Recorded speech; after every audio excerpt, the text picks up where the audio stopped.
কৃষকদের উপর কোনো রকম অন্যায় করে কেউ ছাড় পাবে না, এমন হুঁশিয়ারি দিয়েছেন কৃষি, মৎস্য ও প্রাণী সম্পদ মন্ত্রী মোহাম্মদ আমিনুর রশিদ ইয়াসিন।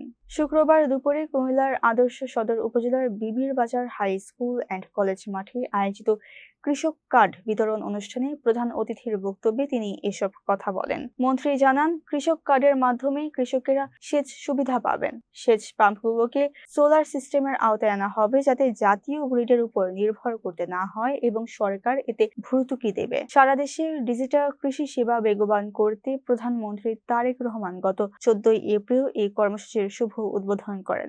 এরই ধারাবাহিকতায় কুমিল্লার 1458 জন প্রান্তিক কৃষককে বিশেষ ডাটাবেস কার্ড দেয়া হলো, যার মাধ্যমে তারা সরাসরি প্রণোদনা, ঋণ ও ভর্তুকি মূল্যে কৃষি উপকরণ পাবেন। কুমিল্লার জেলা প্রশাসক মোহাম্মদ রেজা হাসানের সভাপতিত্বে অনুষ্ঠানে বিশেষ অতিথি ছিলেন কৃষি মন্ত্রণালয়ের সচিব ডক্টর রফিকুল ই মাহমুদ ও মৎস্য মন্ত্রণালয়ের সচিব মোহাম্মদ দেলোয়ার হোসেন, সংসদ সদস্য হাজী জসিমউদ্দিন, আতিকুল আলম শাওন, সিটি কর্পোরেশনের প্রশাসক ইউসুফ মোল্লা টিপু ও জেলা পরিষদের প্রশাসক মোস্তাক মিয়া সহ কর্মকর্তারা উপস্থিত ছিলেন। এক কথায়, কৃষকের উপরে কোনো রকম কোনো অন্যায় করে কেউ ছাড় পাবে না, এ ব্যাপারে আপনারা নিশ্চিত থাকেন।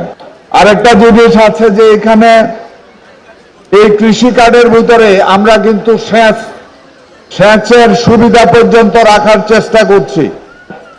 কিভাবে সেচ সুবিধা পাবেন আপনি দেখেন, অনেক জায়গায় আমাদের শ্যালো টিউবওয়েল আছে না, এই এলাকাতে তো শ্যালো আছে, ডিপও আছে।